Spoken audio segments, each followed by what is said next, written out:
Hello. I need to put my Guilty of crime.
hello, everybody. What's up? I am Jay with Guilty of Crime, and how you doing, Stormcat? This is another intro. So, how you doing today? Wow, it's Monday. Happy Monday! I hope everybody had a fantastic Halloween. Do me a favor and hit that like button on your way in.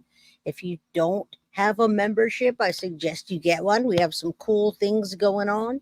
And I see a few people in here like Jade says, love your show. She doesn't have hers yet, but hopefully you get one gifted. If you guys have the means to gift a membership, buy a membership, all the things. This is a fan funded channel, so I appreciate you. Yeah, turn it on, turn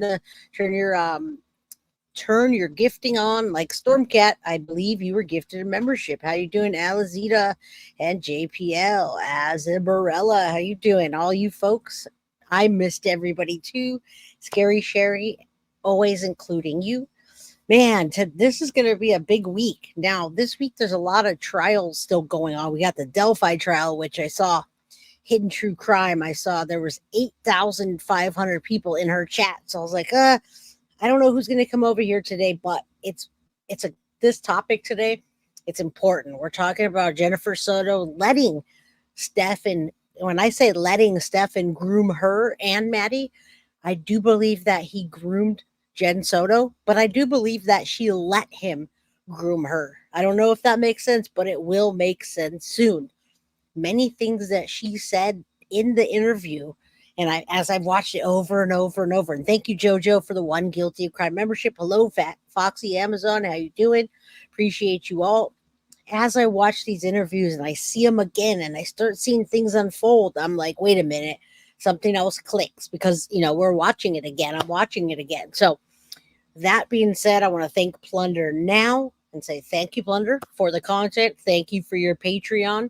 You guys, if you don't have a Patreon membership at Plunder, go get it because she's got lots of different videos and documents. And today I'm going to use her Carfax. I'm going to use a portion of it so you guys can go over there and get it if you want.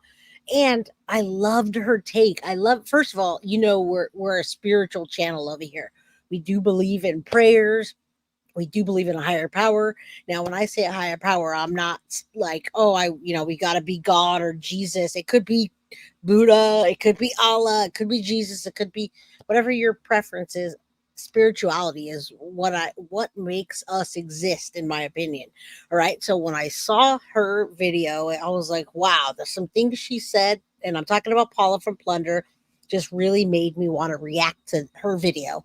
And I'm going to do part of it so you guys can go watch it on her channel as well. But I want to react to it. I want to go over the Carfax document, and she spent $50 on it. So, I have background checks. I didn't want to buy a $50 Carfax when I didn't think it was that big of a deal. But I want to push you guys over to it. I thought it was significant, and some things that she say are very significant. Hello, Rosie. How you doing? But Jennifer Soto letting Stephan groom her and Maddie from day one. That's the important part about today. And then we're going to do the Carfax. I'm going to react to that and also many things that Paula from Plunder said and things that clicked with me. Tomorrow, we're going to do a show on the Madeline Soto case, and I'm going to debunk some things that are across many channels and answer questions that I saw. I saw on the plunder video. I saw a question that someone said, "Well, that's not how Jenn and Stephan met. They met because they bonded over their gastric bands." Well, they did, but that's not where they met. Was at a gastric clinic. They met at work and they bonded. So I'm gonna go over stuff. There was other things. There was a video that came out about meth and crack, and it came out on the interview room as well as other channels that misconstrued the document as being Stephan Stern's document because it was thrown into it. It is not, in fact, Stephan Stern's or Jenn Soto. If you saw a video from the interview room, or if you got documents from Plunder, there was a meth and a crack thing that got thrown into it, and it was in fact another person that we dug up on. We did a background dig on him and checked it. Bree helped me on this to check the guy. It was in fact another guy that got intertwined with that case. It was not Jenn or Stephan that had anything to do with meth or crack. Now we know they both look like they could be, and trigger warning, killer potato, but it's not.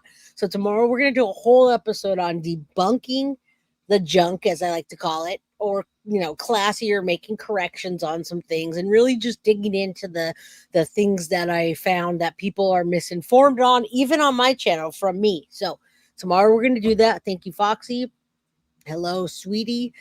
Yeah, so I want to go over things like that, and then I'm going to go into a new case. I'm picking up many new cases, but Tiffany Lucas, I'm going to pick up on tomorrow, and she brutally took her two boys' lives. I'm going to talk about that. I'm going to go into detail. We're going to do body cam. We're going to do a deep dive. I'm going to do a deep dive on the what is that little girl's name? That there's another little girl I'm going to do a dive on this week, and I might just do the Darla Routier where she took her two children as well. She wants out. DD reaction. So this week is going to be awesome. All right. And yeah, it's true crime for a reason, because we want to get things right, including me. I'm gonna talk about no, it's not Aubrey, although I do want to do Aubrey. It's the little girl that went missing out of the country, Madeleine McCann. That one, she thinks that I'm going to do the Aubrey too, but they think they found her. That little girl is saying that it's her. Is it her? We're going to talk about it and find out. Tish, thank you so much for the 5 Guilty of Crime memberships. Thank you, gifting those to the crew. Nothing was on last Friday, Krista. It's just a bunch of things. People were on the show when in fact, and again, Avis, thank you so much for the 5 Guilty of Crime memberships. You guys were watching me when I got a phone call from somebody in the family that said Maddie wasn't pregnant. Now, I never saw that come out, so I want to talk about that. Yes, Madeleine McCann. Thank you. We're going to dig into that. So this week, I'm going to have new cases. We're going to do new deep dives. We're going to do new things. And I'm still going to stay on the Madeline Soto case. But I need to bring awareness to other children that their lives have been taken way too soon and bad things have happened to them. All right. So, yeah. And with you guys, I like to interact with my audience as well. So I'm not just sitting there watching videos and not reporting on stuff and not doing behind the scenes digs. I'm also interacting with you, and your opinion counts. So when like Michelle, I don't know if Michelle's here. Michelle, is it Lalonde, messages me and says, "Hey, there was a mistake. Can you check this out?" Michelle Legrand and other folks message me on Instagram. I'm answering and I'm getting back to you. So I really want to interact with you and get things right, not just for myself, but for other, just this case, Madeleine McCann. Yeah, it's wishful thinking, but I'm going to go over that, and I think it's important that I go over that. All right. I think it's important. Hit the like button. Yeah, that's what I want to know. I cannot understand how these women do that. It is Maddie, and I cannot understand it. All right.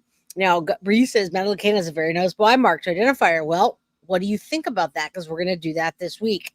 All right. Madeline McCann, interest in true crime is there. You go. So that's why I'm going to cover. And I cover all things true crime, but I'm stuck on this case. I've been stuck on this case, and yeah, like this.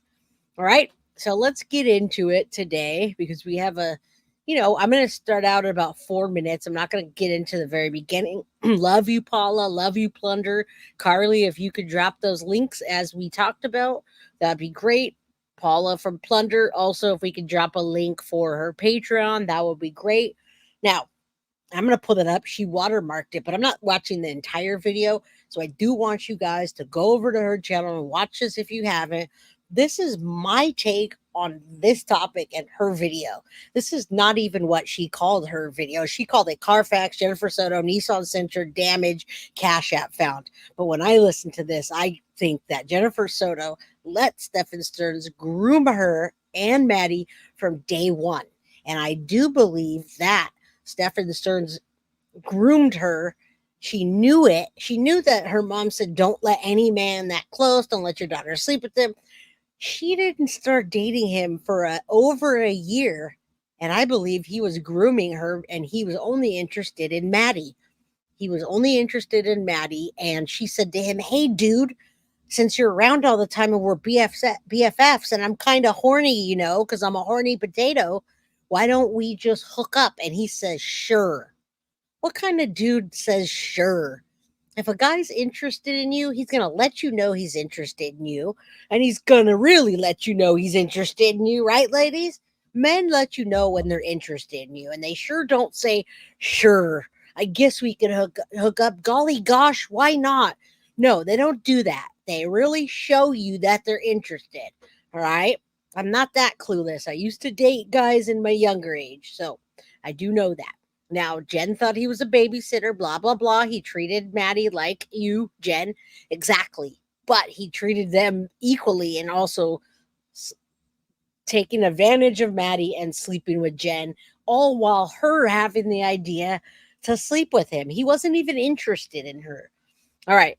Aggie, Gemini, great to see you. Love to see Jennifer behind bars. So would I. What kind of mother is she? She never deserves her daughter, and she never deserves to have another daughter. I agree. I think she's at an age, I think she's like 38 now, right? Where she's not going to be able to have any more children, hopefully. But yeah, a horny potato, Patty. And if you guys like the content that I provide, thank you guys so far. Your gifting memberships. Thank you, JoJo. Thank you, Foxy. Thank you, Tish. Thank you, Avis. Gift the memberships, super chats, super stickers, all that helps. I appreciate you.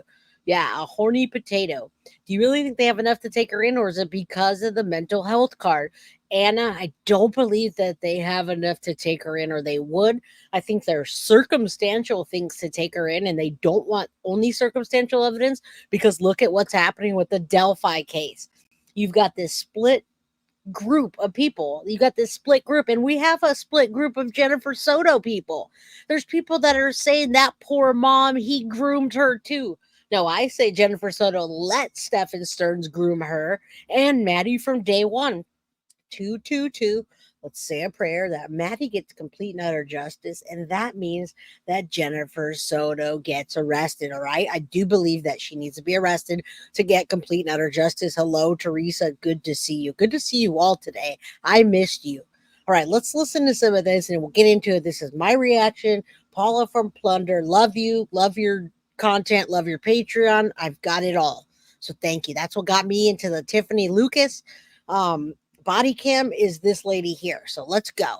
Murder, but for horrific abuse, which we'll talk more about. They believe the perpetrator is Stephan Stearns. He's now 38 years old. He's sitting in jail waiting for his next appearance, and he was Jennifer's on-again, off-again boyfriend. So let's talk all about the reasons. Let's pontificate and speculate all the reasons why Jennifer may not have deleted her Cash App account, why she might have set it up at that point in time. All right, so we're still going to talk about the Cash App because this came out yesterday and it's important. And for you, Scary Sherry, thank you so very much for the $25 Cash App. That means a lot to me. I need to pay for Opus Clip through Cash App, so I'm going to pay that afterwards. That makes my shorts, helps me make my shorts. So thank you very much. I appreciate that. And Rebecca Michelo is on my phone right now. Remember, we want complete and utter justice for everybody. We covered the Corey Michelo case, and I want to get Rebecca back on here. She's going through a rough time with Corey being gone and thinking that people forgot about Corey. We don't forget about Corey. We're going to do another episode about him, and hopefully we can get her back on here and remember Corey Michelo. All right. So, Richard Allen is about 8 inches too short to be the bridge guy. Interesting, Foxy. I'm not going to get into that. All right, yeah.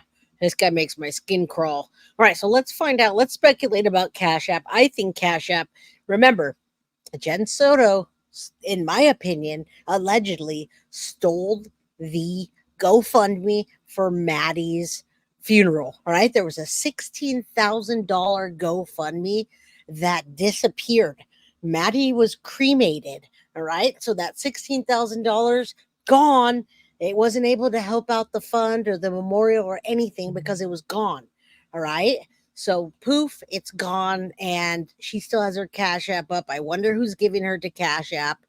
Yes, 22211, Maddie's birthday. Say a quick prayer for Maddie. All right. And yes, we will never forget about Corey. Rebecca, if you're watching this, we'll never forget about Corey, and we will do another episode. All right. 16K disappeared. Now let's listen about her Cash App, some of these things. And while we're listening to this, let's remember that Jenn let Stephan groom her, and how long, in fact, they were friends before she even said to him, "Hey, why don't we just mess around because I'm horny?" That's not exactly what she said, but that's what happened. No, nothing got returned, Stormcat. It happened a lot this year, but it happened with her in particular, all right? Let's go. What she was going through in 2017 and beyond, she's deleted almost every other social media account I can find. She's deleted all those, but not Cash App. Do you remember when she was first under Facebook under Jenn Lisette, one of her nicknames, Jenn Lisette? She published that first post I saw exclaiming, "Help me find my daughter." I might have seen that February 26th or maybe the 27th. I don't know when I first became aware of the case. It was very, very early. People always say they're following cases from day one. And I'm like, well, probably not.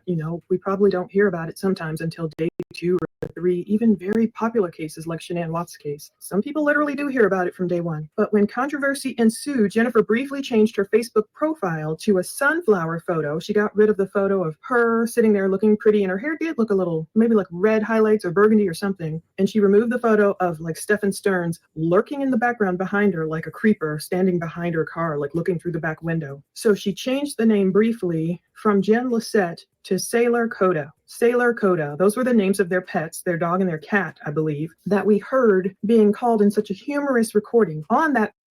And it wasn't humorous at all. I'm going to tell you right now how 4,081 signatures for the arrest. Jenn Soto charged Jenn Soto for the wrongful death and essay of Madeline Soto. So that petition we've been signing is way over what they asked for. They needed 2,500, and in fact, there's 4,081. So let me drop it in chat. You guys continue doing that, and while you you do that continually, please, let's talk also about the money that she took from the GoFundMe. That, in fact, was, it was gifted to her. I don't know about what you call gifted, but her funeral was donated. All right. Now, no, the Sailor Coda was Stephan Stearns in that. It was that. It was kind of controversial. The news ad where in the background it said Sailor Coda, and people thought were birds in the background. Do you remember that? Sailor Coda. All right, I just dropped a link, Tracy Pope, for the petition. All right, so let's listen to this. That was pretty controversial. The reason it was funny is because it wasn't, but Jenn Soto laughed during the interview where her daughter was missing and she was pleading for Maddie to come home. She started laughing when it said Sailor Coda. Do you remember that? All right. Sorry, folks, the drug charges are not part of the case, and they belong to the next on the page. We did find that out, Lil Red. As a matter of fact, I was just talking to many people about this. We're going to do it tomorrow. We're going to debunk the junk in this case and talk about the things that are not coming out right and misconception. So that was the wrong. We're going to talk about a whole thing about that tomorrow. All right. Yeah, it was disgusting that she laughed, and I hope it gets played right here. I think it does. All right. Automatic pet feeder when Jennifer gave that sobering TV interview about her missing daughter. But Jennifer couldn't help but smile when she heard Stephan's voice. It sounded like his voice, Coda, Coda, Sailor. Some people thought it was a parrot. She wanted to walk the rest of the way.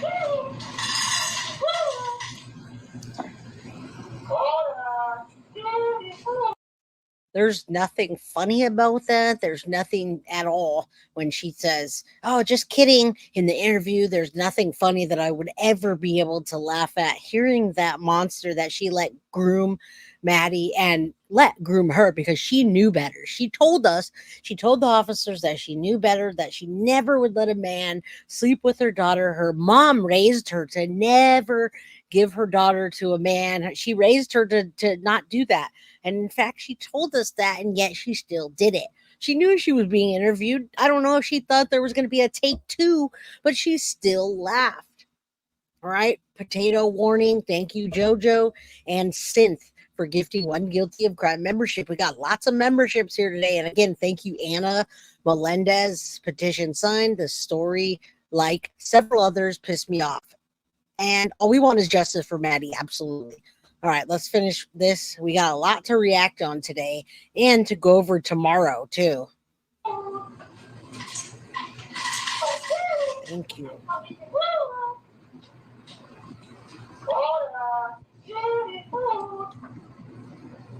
That's not funny. But it might have been Maddie. Also in there, it's hard to tell on that recording. She couldn't help but smile just hearing her boyfriend's voice. Never mind, she was in the middle of an interview about her missing daughter, and Lord knows where her daughter is. She couldn't help but give that smile. But then perhaps Jennifer realized how inappropriate that smile was, and she kind of just goes, sorry, like it'll stop in a few. But there's no more face. But that's another reason, 201, why I believe that she was also letting Stephan groom her and Maddie. He made his place in there. In a minute, she's going to talk about how she didn't date him for over a year, but she lets this guy, knowing he's out trying to get other girls, knowing that he's sleeping with, meaning just sleeping with the daughter. She lets him put this creepy guy put his voice on their pet feeder as he's doing things to Maddie, drugging maybe Jenn, maybe she let him. I think that if she was drugged, she did it by will because she's a drug addict. She's always drugged. So I think doing that was part of another reason. You don't let some man's voice be on there. Then, oh, it's so funny. You're not even with this guy. Oh, it makes me so mad. And thank you so much, Microwave Cheese. I hope you guys have your memberships on. There's 10 more coming at you. Why are her eyes so closed? She's like a big goof. She's just like this. I think that's why we call her a potato. Look at this and then look at her on the couch. If you look at it from this view, oh, wait, it's got to be this view, right? It's got the same view as her. She's making the same ugly potato face. She just doesn't have a knife in her hand. We'll put a roll of toilet paper in her hand from all the fake crying that she did. All right. Jenn was drugging herself. Absolutely. If she was being drugged, it was by herself. She was sharing those pills with Stephan and letting him drug Maddie. Facebook for Jennifer. There's no more Instagrams, save for any screenshotted photos, save for any screen recorded videos. Thank God the woman, I will flash her tag on TikTok here. She caught a lot of that stuff. If not for her, we wouldn't have a lot of these Jennifer Instagram photos and videos. Now, I don't think I found Jennifer on Snapchat. I found someone like a Jenny Lisette, but that doesn't mean it's Jennifer. Unfortunately, the name Jennifer Soto is so popular. Even one of the officials, the officers or some capacity, Jennifer Soto shows up in all these police documents, but it's not the Jennifer Soto we're talking about when they're, when she's signing official paperwork. And thankfully, I found Jennifer's cash tag under one of her various nicknames that she used across the web, and it's still out there. I won't publicize it because I don't want people just, hitting it up and with pay request. Or my main goal is that investigators see all this stuff. Reportedly, one person, at least one authority in Florida, watches these YouTube videos. According to her, she works for Florida authorities. So I like to pass on what I've found to see, oh my goodness, let's pray they've checked all this too, which I'm sure they have. But let's talk about what was Jennifer doing in 2017, that year that she started this Cash App account. According to court records. All right, and this gives us a better idea for you all when she started seeing Stephan, even as a friend. It also gives you a good idea when Maddie started being abused, or when we think she did, and when she was abused on record. And what's up, Shelly Stoned? Nice name. You say dot. And Ara is going to bed already. Good night. Hope everyone's doing well. Don't go to bed yet. And Rosie says, choo choo. Thank you, by the way, for the 99 cent super sticker. I appreciate you. All right, Jenn is an adult responsible for her own actions, you say. Stephan Stearns grew Maddie and used Jenn. Right, but she let him do that. He used her and she let him do that. And she used him back. As a matter of fact, we'll hear in a minute how she says, hey, what's up? Can we hook up or what? Sure. What's up, Jesse Lou? How you doing? All right. Did you know Stephan Stearns pleaded not guilty? Of course I knew that, Veronica. I'm deep into this case. Of course he did.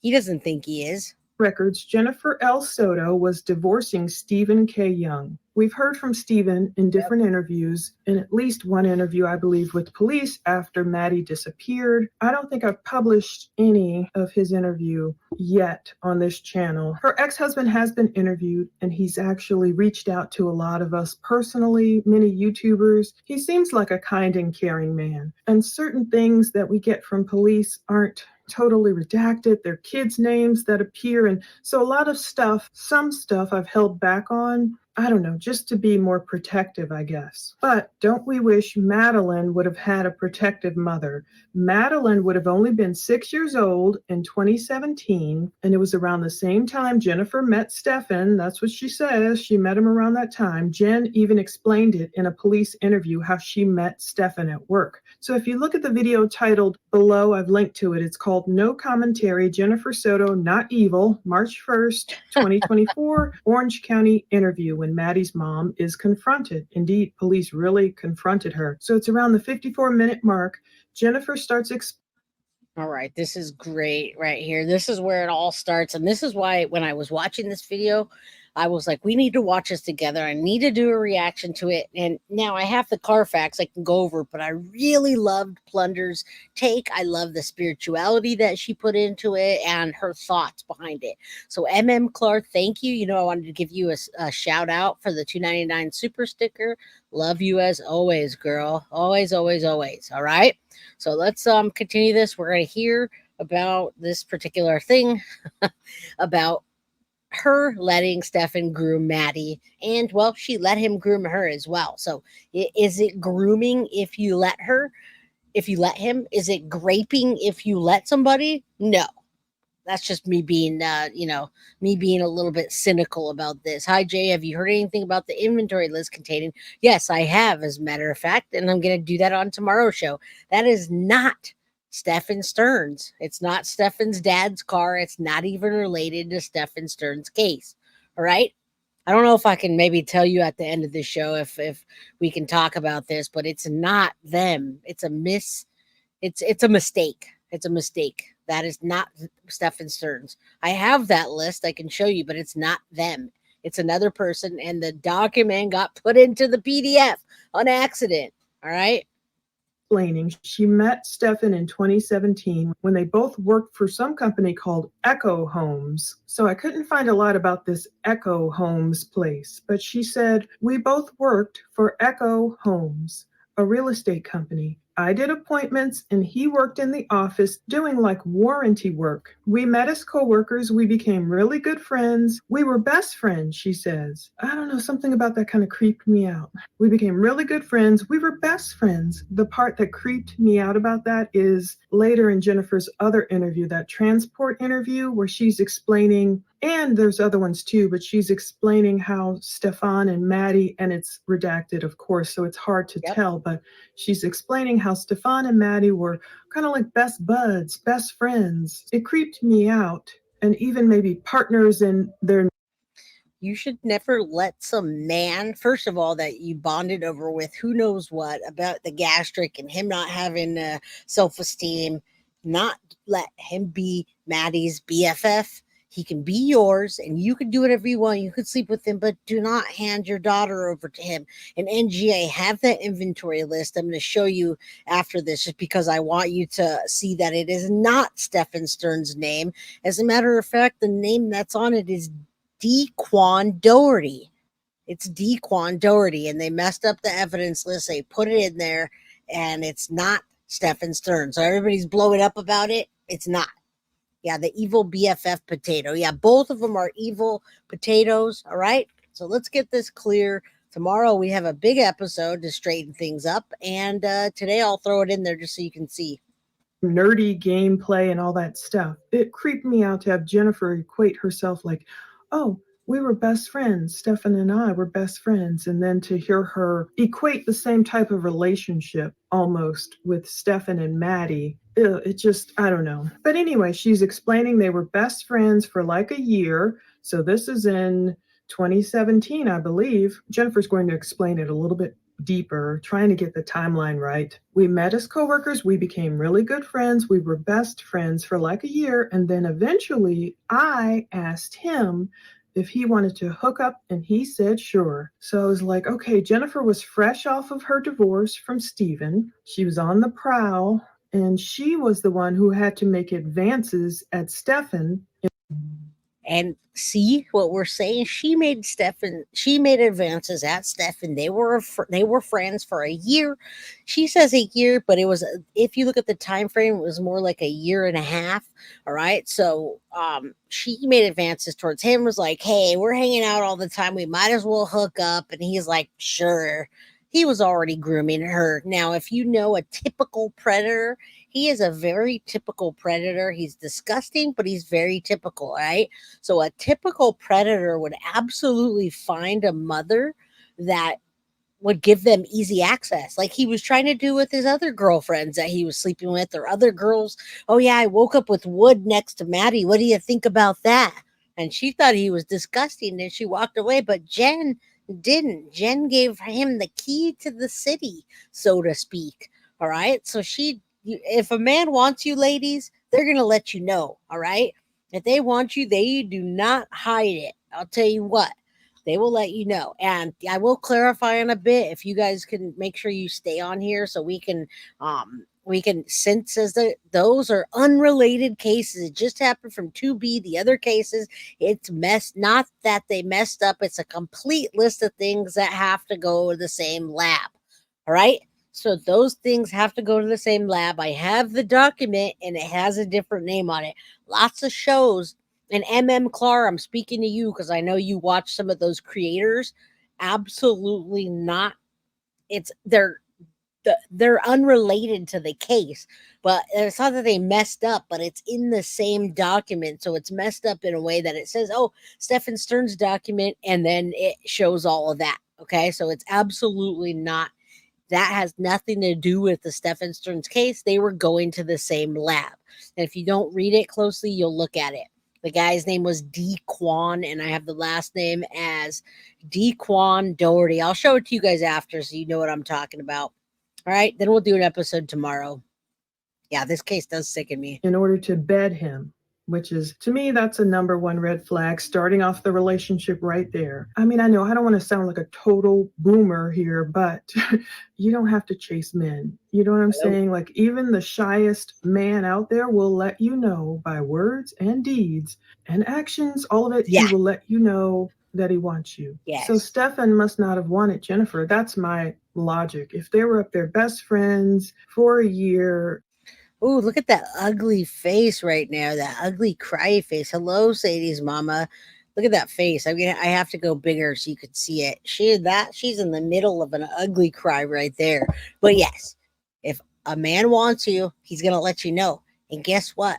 Equally so, if he's grooming your child, he'll also let you know, because this guy that doesn't really have much interest in you in the way of anything other than just being there all the time and freeloading off of you is gonna let you know that he's interested in you, and he's sure gonna be like a helicopter around your child, and you're gonna know if you're intuitive and you have some sort of brain, you're gonna realize that this man is helicoptering around your child.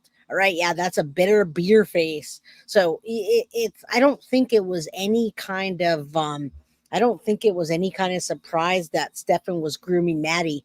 Any of us mothers would see that some man is interested in our daughter in the way that he is. All right. Good night, Sadie's mama. I hope you feel better. Chat's flying. We have 351 people in chat, and I'm doing the best I can here. Yeah, she was worried about her birthday, and so was Stephan. Those two were definitely BFFs. But another thing I want to clarify too is I was watching this plunder video, And somebody in chat said they don't even sleep together. They're not sleeping together. What? They were sleeping together. I'm going to talk about that tomorrow. There's a whole document that talks about the sex that they have and that it's vanilla, but they, she gets her meds, make her not want it, this and that. But they were definitely active. They were definitely active. So that's not true either.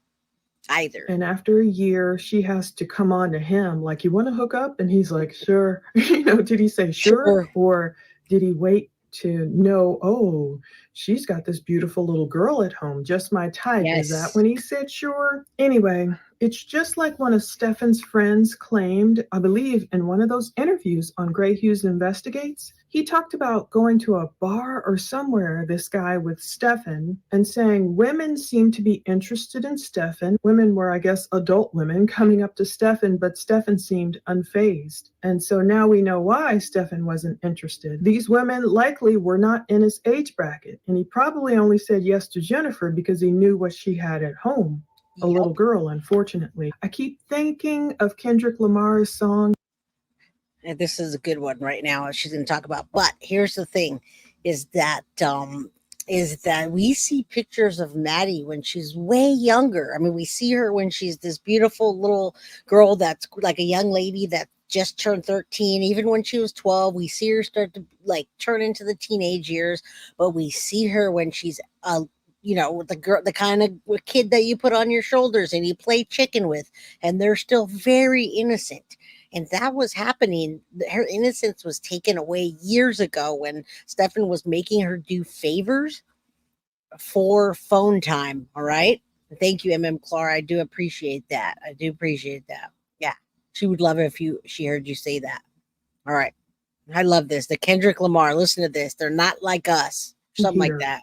His diss track, trying to strike a chord, and it's probably a minor. I can't hold it out like he does. He not like us. Stern's not like us. That's what I'm thinking. Not like us. But did Stephan only say yes to Jennifer over that year, whenever this was, 2017? Or even it could have been 2016, I think I keep hearing. Was she showing him, oh, I have Maddie at home, and here's Maddie here, and here's Maddie this, and here's Maddie that, and okay, I've been working with you for a year, but I have to hit on you? Like, we're besties. What does she mean by best friends? Were they just going out to lunch? Did they talk a lot?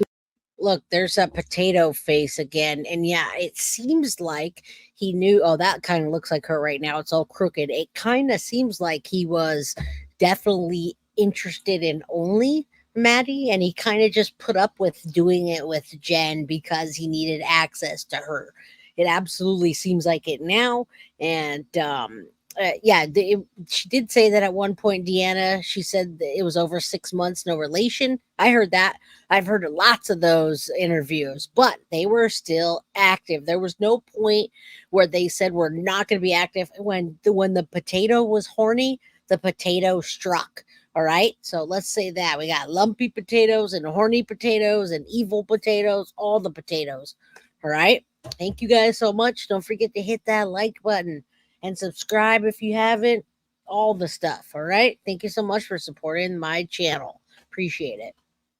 And go over and show her some love after this lady. Did they open up their lives to one another only when he knew Jennifer was some kind of package deal? Was that the only reason he said yes? Well, Stephan lists his position as a real estate agent on LinkedIn with Home Clicks Realty. Self-employed from April 2014 until June 2017. He worked there 3 years and 3 months as a sales associate, listing agent, listing manager. I don't know if it was that company. Stephan also lists a position as a permit coordinator with Smart Build Capital, self-employed, from January 2017 until July 2018, working there for 1 year and 7 months in Orlando, Florida. There's kind of an overlap there. He left one job allegedly in June 2017, but he also had a different job starting in January 2017. I don't know which of these companies, if any of them, were related to that now defunct Echo Homes, but I keep digging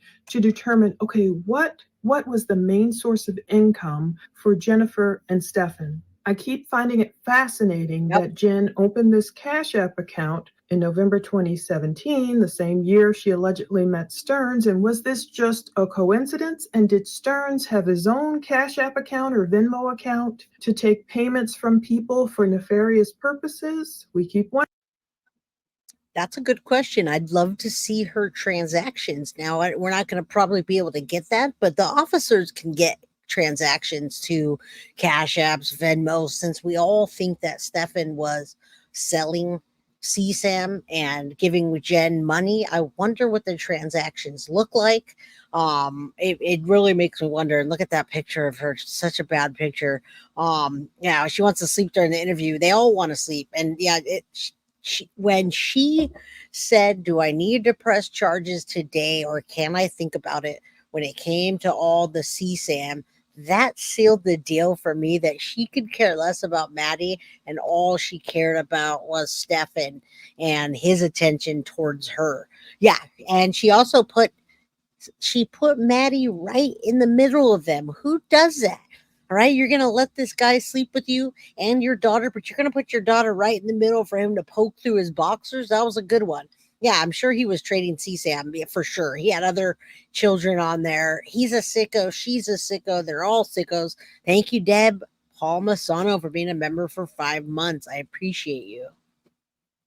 Wondering, I haven't found any of Stearns's Cash Apps or Venmos or anything like that. I didn't find a Venmo for Jennifer. Hopefully cops have all this info. Hopefully investigators have, gotten positive responses from subpoenas. I hate the way Instagram, which would be Facebook, yeah, that would be Meta. Some of these companies, you see search warrants for really serious crime cases. You will see the cops write these lovely long search warrants and requests, subpoenas, and then you will see the company say, nope, privacy issue, can't give you that. And it's like, come on, we're talking about the murder of a child here. I hope they gave them good results in this instance. So it's also ironic that right around the time that this permit coordinator position with Smart Build Capital ended in July 2018, that's when he reportedly started hooking up, was more than friends with Jennifer Soto. So 2017, we see lots of pictures with Maddie and her being little, him already starting to groom her, obviously, showering her with toys and affection and, let me pay attention to you while we swim and whatever, right? Now, Veronica, when somebody enters a plea, they usually enter a not guilty plea. He doesn't have to he does not, Stephan Stearns and nobody that's alleged or innocent until proven guilty has to say a reason why they're not guilty. They just plead not guilty so that they can move on in the case to plead their case. That's not it's not any of our business to know, nor is it their responsibility to say. The burden is on the state to prove that he did it. All right. So he doesn't have to say that. All he has to say is not guilty. And that's what the plea is. Now, if he was to say guilty, if he was to plea as guilty, the case would take a different turn. That's not what's happening. So I know you don't understand it, but just understand it's a technicality. You didn't be stupid enough to not know Stephan Stearns, what he was doing was wrong. Yeah, I don't believe that.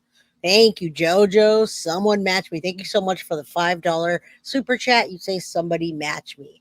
Choo choo. Thank you guys. I appreciate that.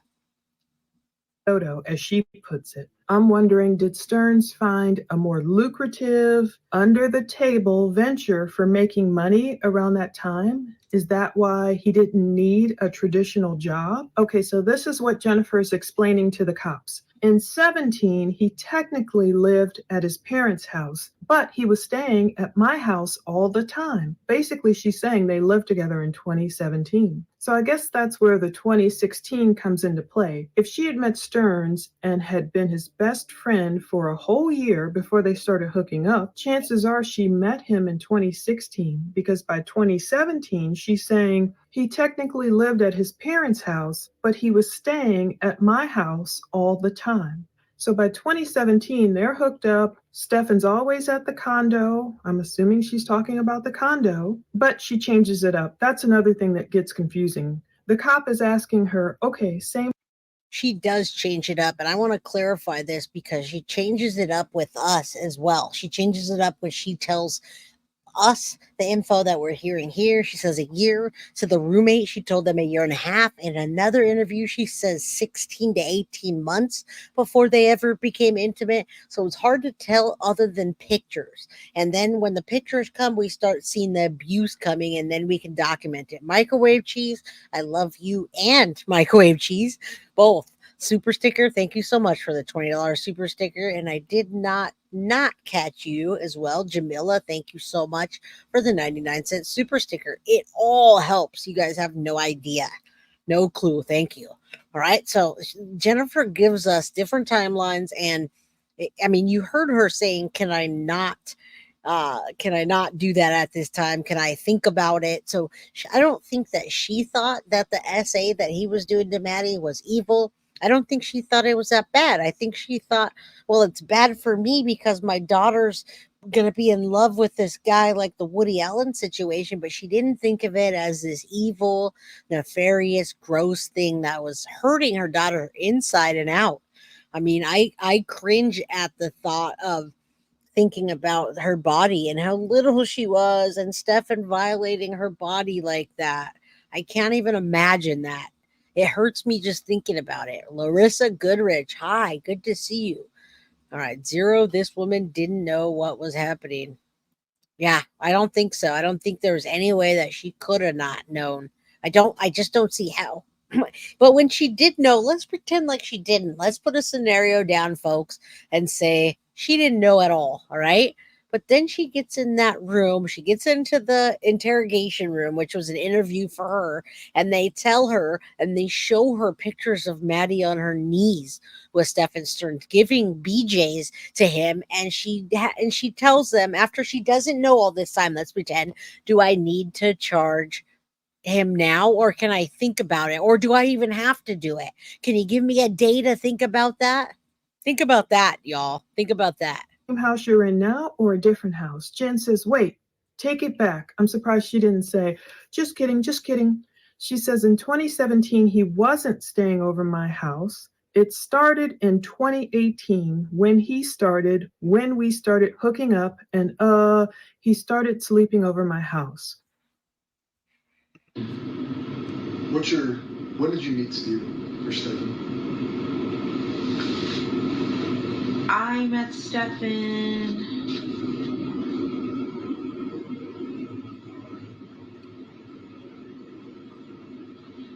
in 2017. We both worked for Eco Homes, a real estate company.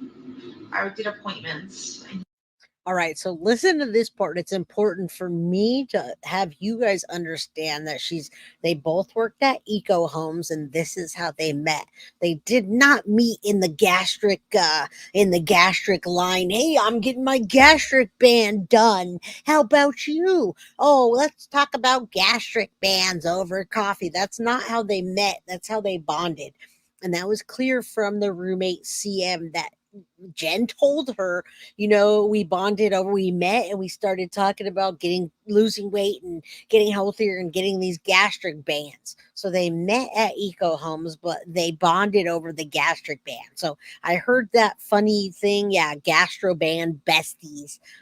Yeah, let's be besties and cheers to the gastric bands, y'all. All right. So they met and then they bonded. So someone like drives me nuts, the misinformation and out of context things. But I also want you to remember, I'm not putting down a channel. I'm not that person to put a channel down. And I can't stand when people go to channels and say, Jay is low key putting this channel down. I'm not putting any channels down. And please don't say that, because then it brings this light and it starts stuff on Reddit. I'm not. The only person that I'll ever say that about is Gray Pubes, all right? But any other channels, if information's wrong, we're all wrong. I was wrong about many things, and I'll talk about that tomorrow.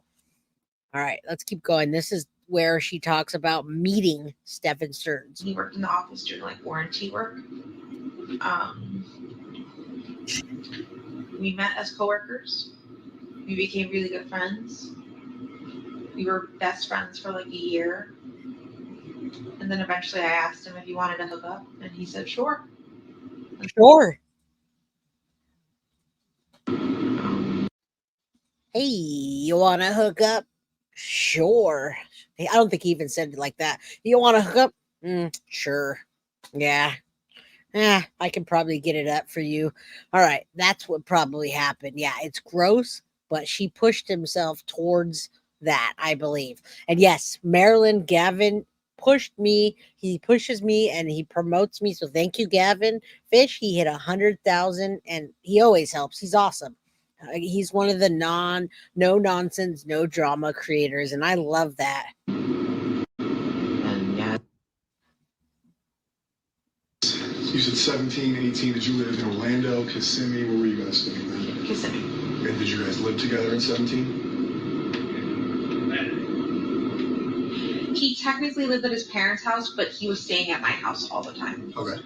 Same house you're in now or a different house? Wait, I take it back. In 2017, he wasn't staying over my house. It started in 2018 when we started hooking up, and he started sleeping over my house. Okay. And what were your next question? Was that in the current Yes. house you live in now? Yes. Okay. How long have you lived in that house?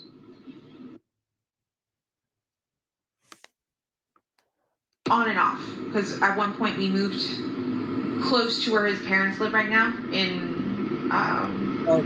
live in Northport, Florida. So in essence, she's confused about the dates. Maybe they truly met.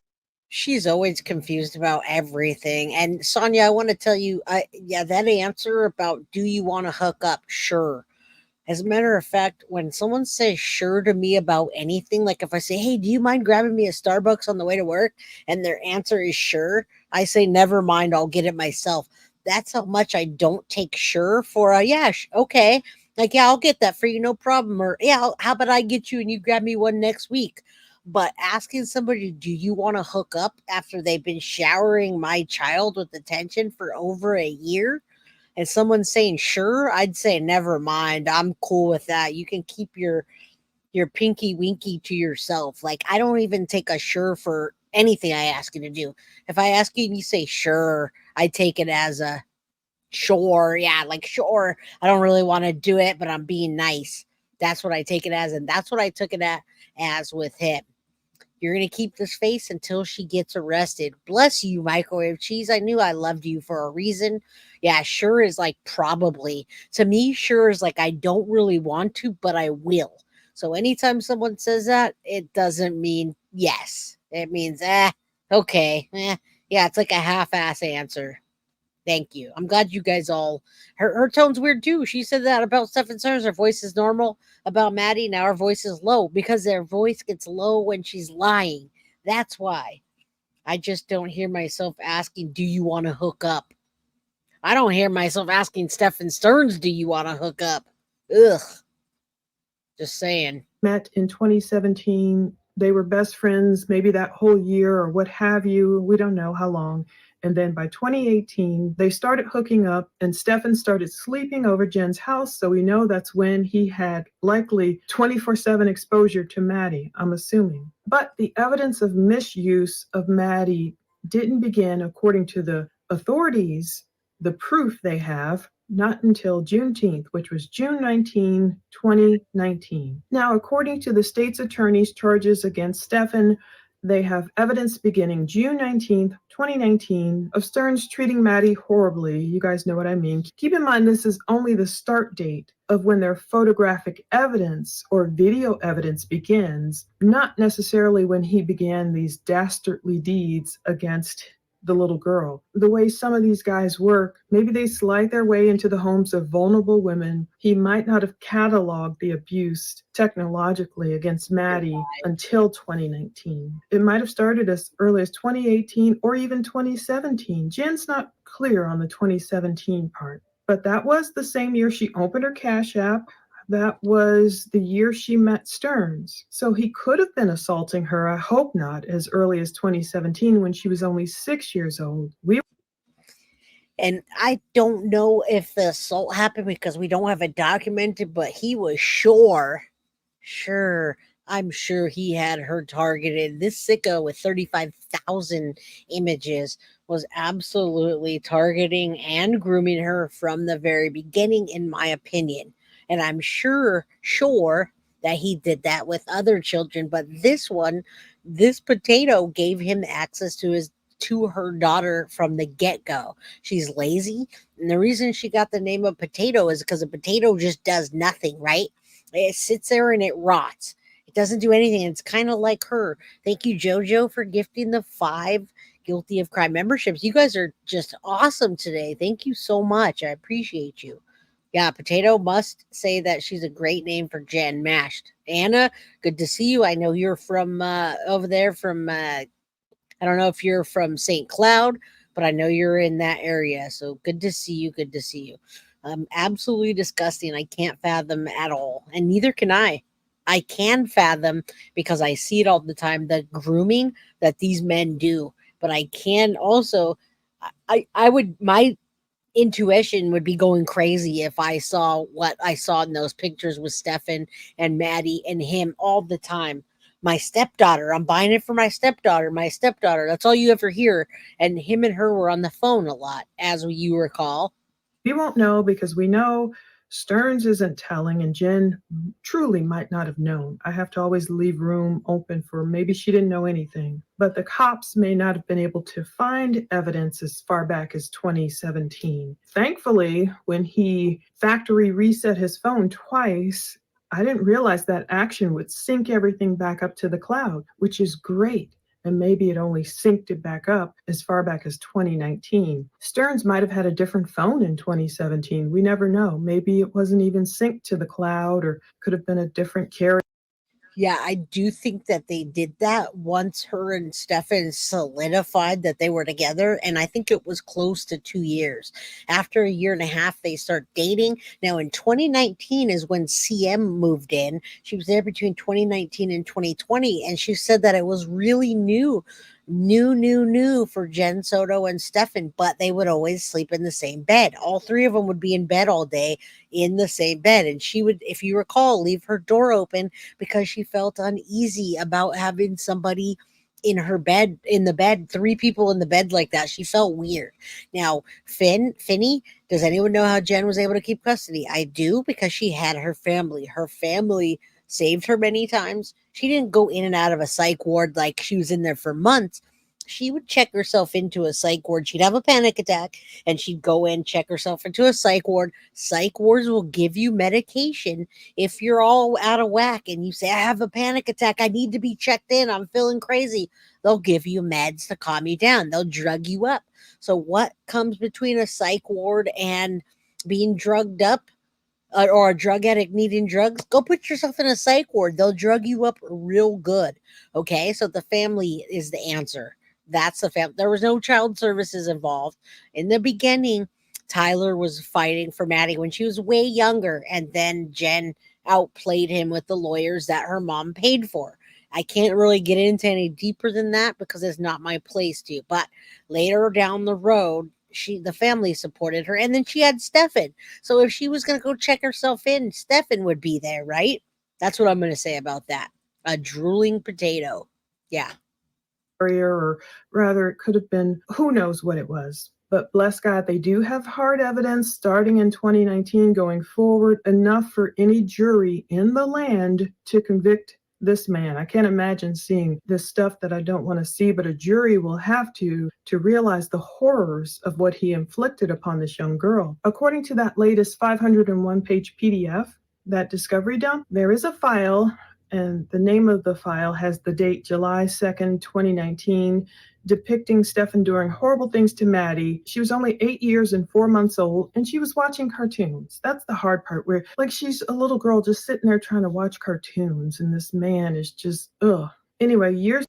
So imagine, and this is, I don't want to imagine this, but imagine a little girl before it's getting documented, what he was doing to her, what he was saying to her that wasn't documented. All right. And Lotus, awesome. FBI is arresting this guy. Great.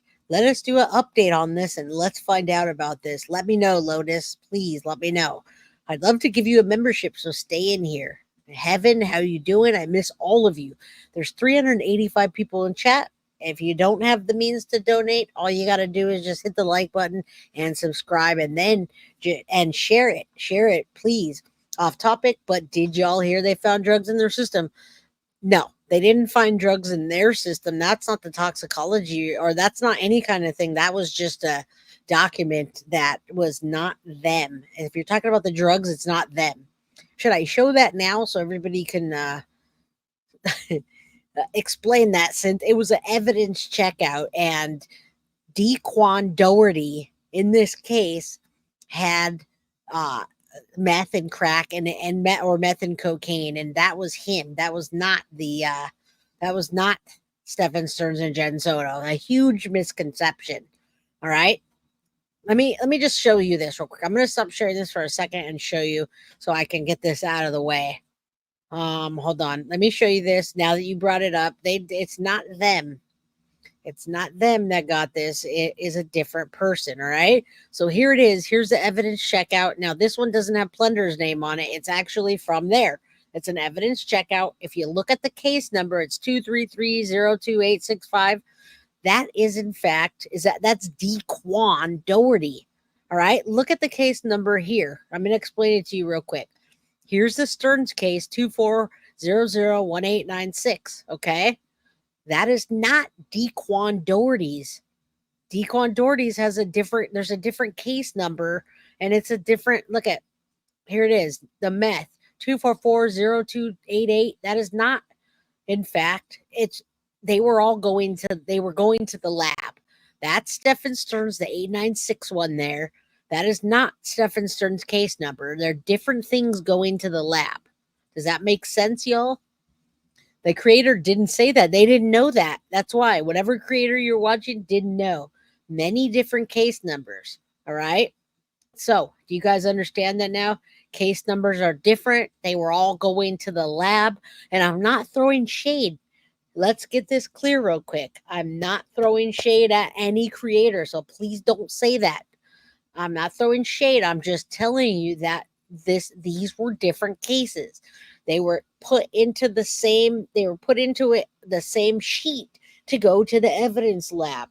All right. And yeah, many times I do clear up mistakes and misinformation, and people run to creators and they go tell them Jay was talking crap. And I wasn't. I'm just clearing up misinformation, which I'm going to do tomorrow. Yeah, luckily I had Bree bringing that to me, and then many other of you crime crew came to me to clear this up before I came on here. So Bree helped me, Synth helped me, and many other crime crew people. So yes, does it make sense now? All right, I'm not throwing shade. I'm just saying you could tell anybody you want. I'm just clarifying it for you that they're two different case numbers. It's a different case, and you'll know with the Stephan Stearns case number, it's always going to be the two cases, the one for the essay and the one for the capital murder. All right, he's got two case numbers. That is not the case number, and that is in fact Dequan Doherty. All right, y'all. So not the same case. I wanted to just let you guys know that. Yeah, it's called, thank you, Wednesday News. It's called Batch Reconciliation. Batch Reconciliation, and it's all in one, but it got confused with the same case. Many creators came out with breaking news about this when in fact it's not the same case. They don't belong to either one. They have nothing to do with it at all. Now we know they're addicts. That's not breaking news. All right. Yeah, pot stirrers do that, Larissa. You're right. They do. And I love my crime crew, but there's people in here that go and they say things and it causes trouble. I don't want that. So, no shade to anybody. Well, thank you, Microwave Cheese. We are the real deal, and we really do this with integrity. We don't want to start stuff, and we don't want fake breaking news. All right, so I'm going to pull that down. I want you guys to know you saw it with your own eyes. I'm not making this up. It's not the same case. It's a batch reconciliation, like Wednesday said. All right, so I'm going to pull this down now and go back to what I was doing. Let's get back to it. All right, so no shade to anybody. Years later, Jennifer would tell investigator that she herself was disabled. Presumably, I think that means she was collecting disability benefits, like we saw the handicap sticker in her Nissan Sentra.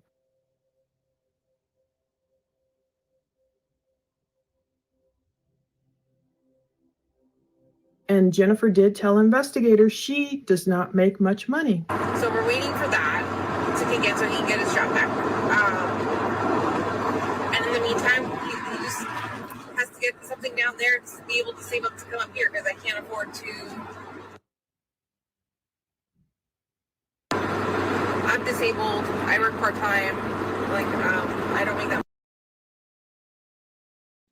And there it is, y'all. I'm disabled. I work part-time. Now, I want you to know that her disabled and her working part-time is not her physically.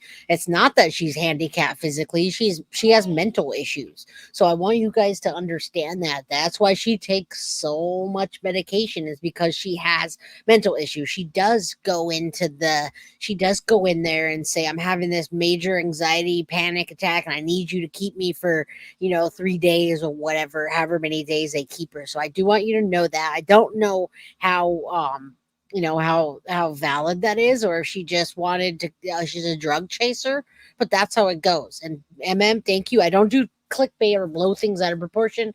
I just want to report on what there is to report on. And I want you guys to know, because you guys come to me and say, Jay, what's going on? I heard this thing. Can you clarify it, or can you validate it?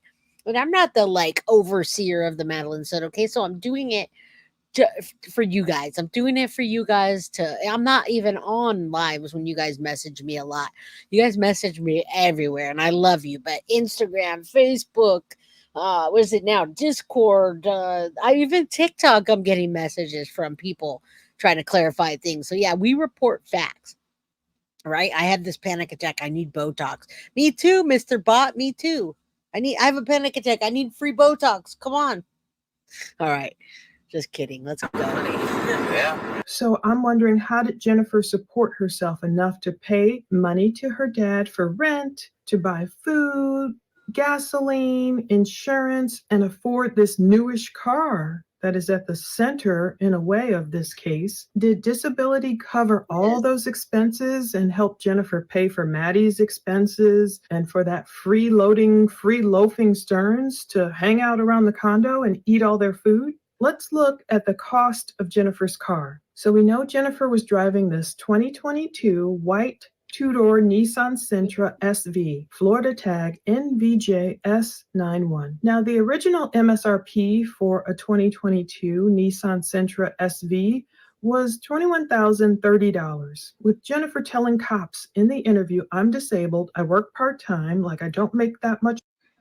Well, where did she throw in the $16,000? Where did that go? And where did Maddie's birthday money go as well? Where did that money go? That's what I want to know. Also, Tyler was paying. As a matter of fact, Tatiana, and I'm not sticking up for Tyler. Don't go on my page and say, stop sticking up for Tyler. I'm not sticking up for Tyler. I'm not taking a side. He did pay child support, and I saw the child support text. I saw not the text, the documents. I saw that he paid child support. There was a child support monthly check. She was also getting child support. In the beginning, it was 2 something. Later on, I think it was closer to 4 or 5. Tatiana helped him pay child support too. So she was also getting that. All right. I don't know if she's in handicap spots. That I can't find out because it's HIPAA laws. But I do want to tell you that I do know a lot about her income and different things. Didn't her dad say he wanted to rent no, her dad, she just threw shade at her dad. Her dad wanted her to pay for the condo. Her dad never said, rent out a bunch of rooms, Jen, and put numbers on them. I'm sure she made income for herself. But yeah, she blamed it on Juan. Let's be real. Let's be real with that. All right. I'm never going to blame it on Juan. Money. You'll see it in the video linked to below around the 2-hour and 56-minute mark. How did she survive? We don't know how much disability pays, and it's private, but it makes you wonder. In the meantime, Stephan could not hold down a job either to save his life. At least 2 jobs fell through. We've heard talked about in these interviews. At one point, they moved somewhere down near Northport, I guess just Jennifer, Stephan, and Maddie in some apartment, and that job fell through. And then more recently, Stephan left Kissimmee in December 2023, that same time that Maddie sent him that text of mom and dad coins. He left and that job fell through. And by the way, anything we quote here, if you guys I've seen people be confused about who literally sent the text. In one of the documents, it literally says Maddie sent Stephan a text, not even redacted. It was saying Maddie sent Stephan a text containing a photo of 2 coins. And then we had the rest redacted. It said something about sexual activity. Redacted. We don't see anything else.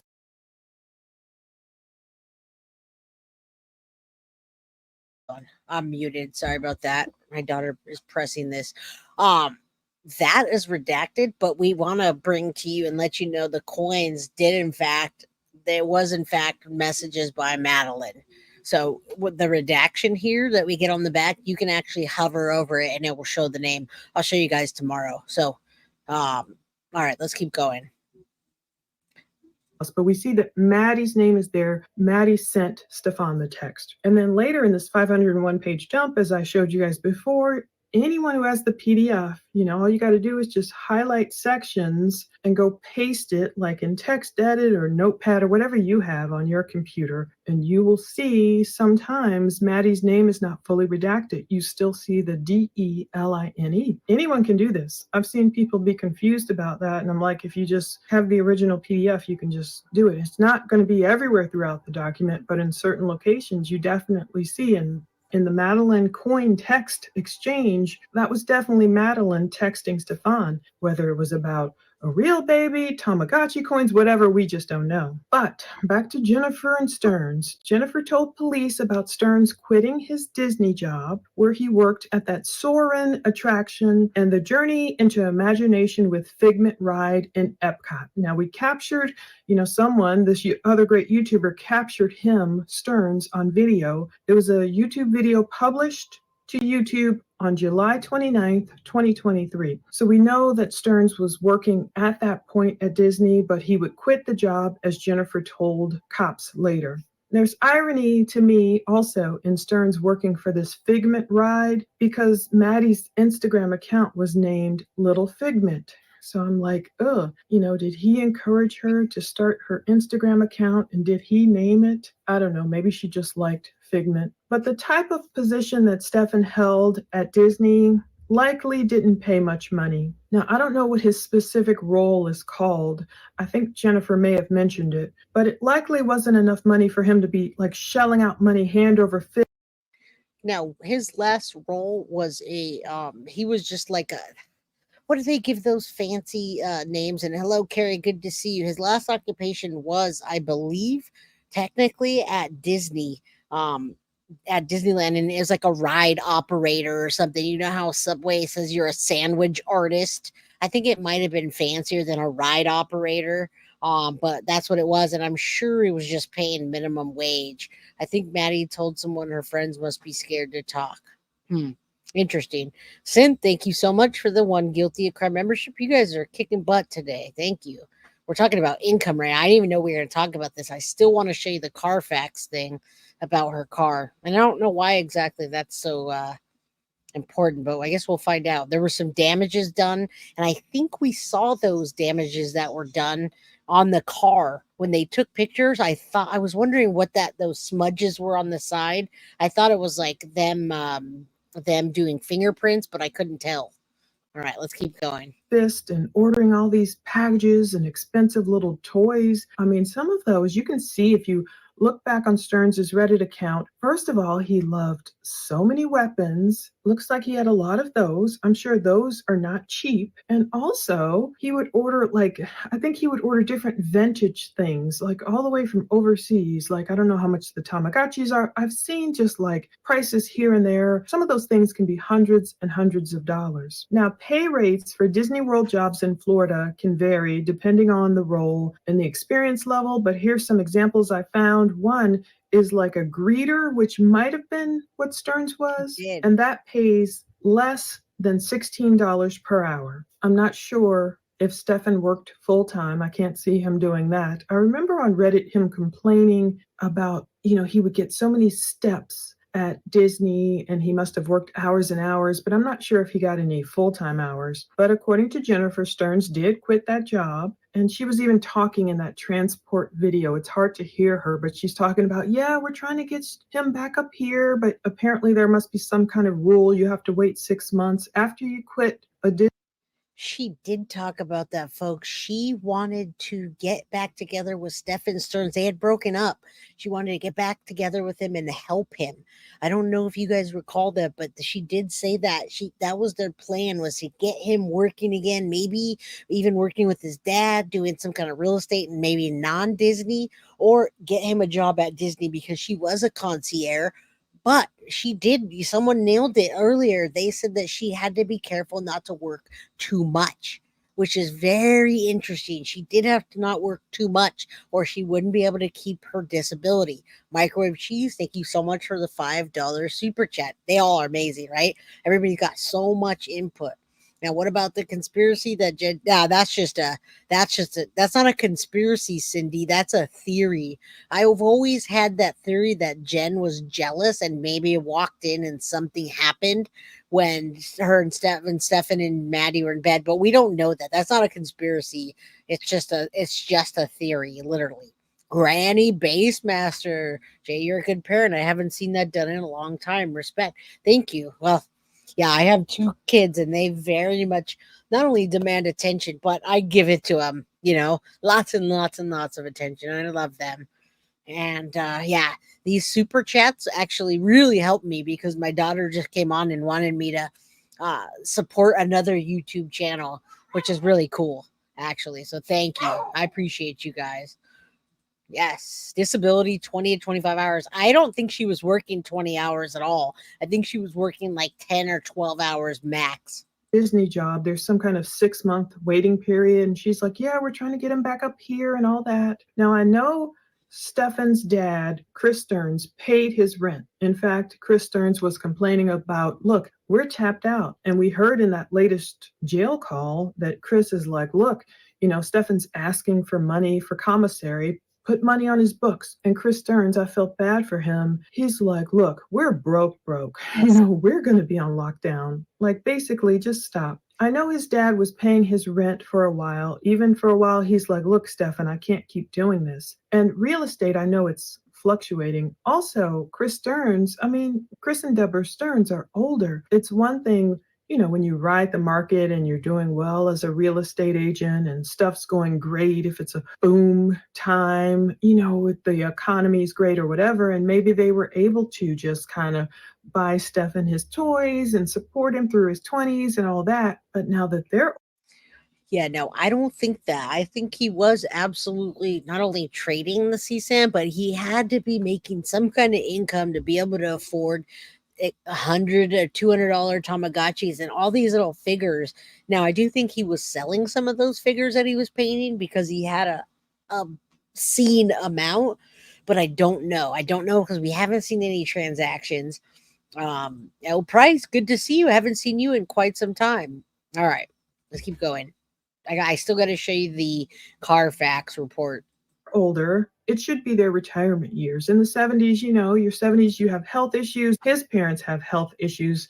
I'm sure they want to slow down and not worry about the burden of some 38-year-old son sucking them dry.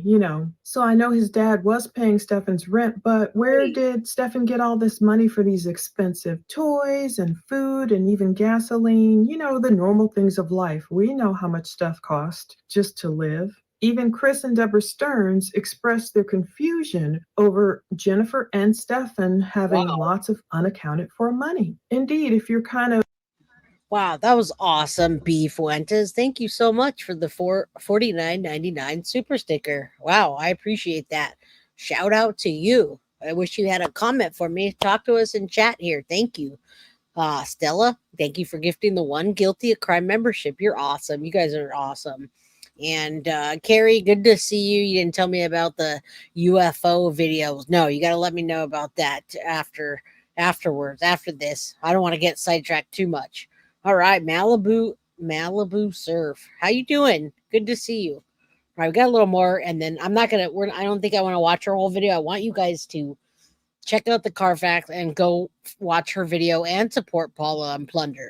on disability, I have to assume it wouldn't pay a woman like Jennifer that much. Stephan had quit his Disney job. His dad was being tapped out. And you still got to fill up the car. You still got to buy food. Maddie, they had to, I'm sure, buy clothes for Maddie, and there were things. And Jennifer had just started that job at the front desk at Coronado Springs. So it's not like she had had that job for a while. Now, meanwhile, Stephan was tooling around in older cars, not newer cars. It looks like his money was going towards Tamagotchis and God knows what else, but not towards a new car. There was a 2012 taupe Honda Civic. That was Stephan's car. I don't know how often he drove that, because there was an even older 2010 silver Lincoln MKZ, more famous one. It was a car that Chris Stearns owned, but Stephan was driving. But Jennifer's car was newer. A 2022 Nissan Sentra SV. We have the VIN number. It was 4-door, front-wheel drive. Now, I don't think she's still in a mental hospital. I believe initially she checked herself in. It was a lot for her to handle what happened. I mean, she lost Stephan. Oh, wait, did I say that? She lost Maddie. No, I think to her, she lost Stephan, and that was a lot for her to handle. Now, another thing that I still don't know, and none of us have the answer to, is why did Jenn Soto's car, why did the cadaver dogs hit on her car and not Stephan's? When I don't understand that. That's one thing a lot of people ask, and I have no idea. I don't know why the cadaver dog hit on her car. And now he was using the Lincoln. Refresh my memory, y'all, but her car shouldn't have hit on Maddie's body unless he went back and visited and some reason was doing something with her or touched something or had something. I still think the necro thing, again, it's not a conspiracy theory that I'm talking, it's just a theory. A conspiracy theory would be me saying, yeah, he did this and this happened and this and this. No, I don't have a conspiracy theory. I have a theory. All right, the classic one. How you doing? What's up? Good to see you. Yeah, I thought that too in the beginning, but for some reason she's not been charged with anything. I think he did move the body, but it wasn't in Jen's car. But you think he moved her body with Jen's car the night he left? Interesting. I think something could happen. You say a false hit also happens a lot. That could be too. That could absolutely be. But he did go back. The scent was newer. He touched the car. He did go back, though. We know he went back to the scene. What did he go back to the scene for? Yeah, you've been wondering that too. Maddie's been in the car and her scent would be there, but not a cadaver scent. Right. So I don't know what was throwing that off. But if you say that happens a lot, he did go back to the scene. That's all I'm going to say. And he did go back to the scene in her car. All right. We need lots of shirts. We need to get on that this week, Synth. I need to create a shirt. I need you girls to help, especially Carly. I need your help getting those shirts up. All right. Let's listen a little more and we'll go over the facts. So I'm like, well, at least Jennifer probably had good enough credit to get that car. More on that later. Where is Jenn now and how is she making money all these months later? Now, the Facebook groups dedicated to Maddie reported initially that Jennifer's car was spotted at her sister's house, and they were right, because later Jennifer did tell police she was hiding out at her sister's house. I didn't realize it was so close to the condo, because the absolutely close to the condo. Now, Stephanie is her sister. Stephanie was the girl that called 911, one of the people, and the other person was Yolanda, not the mama. Good to see you. Arrest Jenn Soto. You're absolutely right. Oh man, you know what? I told you she was at Stephanie's house. She's been there the whole time. She's hiding out there. And when I say hiding out, she's letting them do a lot of her dirty work. All right. She's letting them go to the memorial and pick up the boxes for her. She's letting them just do everything. And now this brings me back to Stephanie calling 911. 9 out of 10 cases where a parent did something that was suspicious or had something to do with a crime, they didn't call 911, but they had somebody else call. They had their mom call, their dad call, a brother call, a neighbor call. They weren't on the 911 call. They were in the background kind of directing, or they weren't in the background at all, but the person was like, well, that person told me to call. They couldn't.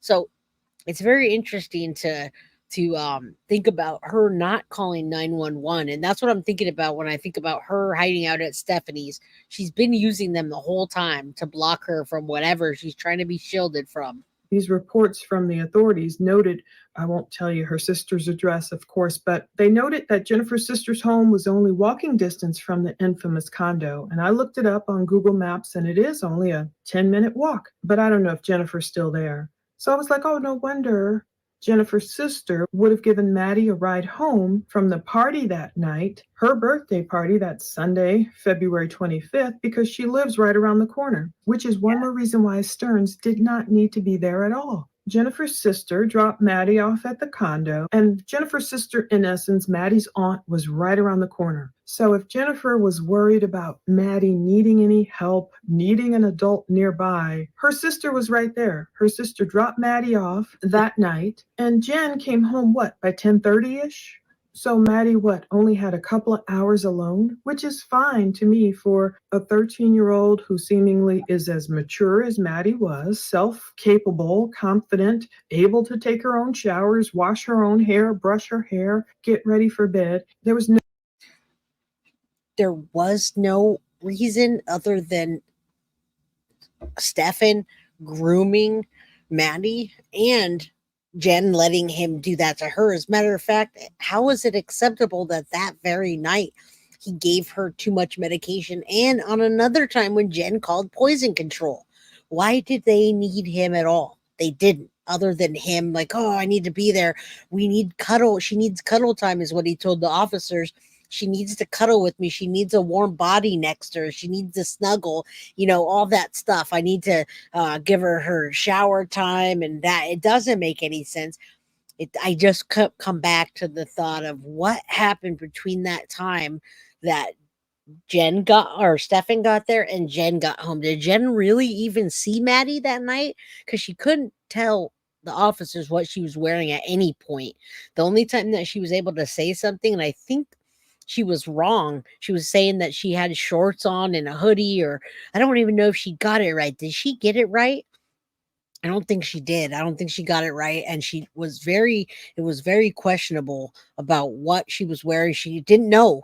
After the call, the poison girl would be taking meds away and making sure that, yeah, I was the only one. I agree with that.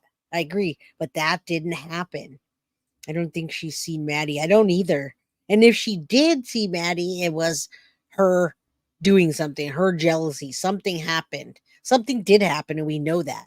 And Stephan keeps implicating that he wasn't the only one involved. He didn't do it alone. He didn't say I didn't do it alone, but he said I didn't start it. What does that mean? No need for Stearns to be there. There was no need for help. If there was an emergency or anything Jennifer was truly worried about, she could have said, okay, your aunt's going to drop you off at home, and she's 10 minutes away. If you need anything, she's right there. I'll be home at 10:30. No need for Stearns to be there. So that's another thing I was like, what? Anyway, how did Jenn's car get damaged? That's my question. On Thursday, June 6, 2024, damage was reported to Jennifer's 2022 Nissan Sentra, her white sedan. So I'm like, what happened to damage Jennifer's car on June 6th? According to the Carfax report, I've linked to it below, the PDF. I spent like nearly $50 to get this report because I'm just so interested in what's going on. Yeah, she is interested and she's dedicated. So thank you, Plunder.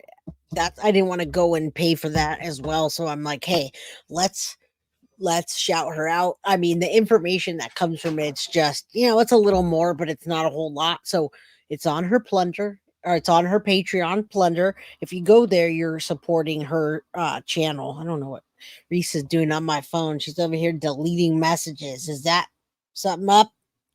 All right. She used my phone, then she deleted messages. Should I check my bank account? Probably. Anyway, all right. So support her channel so we can, I think by the time we, subscribe to her Patreon and pay for the documents, hopefully I'll pay her back. So do that. Yeah, go to her Patreon and subscribe. I'm going to show you a part of it, but I don't want you not to go get it because we showed it to you. I want you to go get that.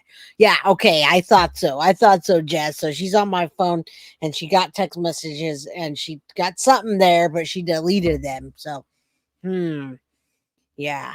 But I pay attention to her. Yeah, teenagers and phones on my phone. We're gonna play detective, you guys. We're gonna play detective on my phone. All right, but I know how to check deleted messages. Don't tell her that. All right, let's keep going. I want to check this Carfax thing out. I have it right here. I'm gonna look at it real quick while I'm on. Going on with this case, seeing Maddie get her justice, seeing all the culprits. If it's just Stearns, that's fine, but seeing everyone who needs to be arrested. But according to Carfax, there was no total loss reported to Carfax.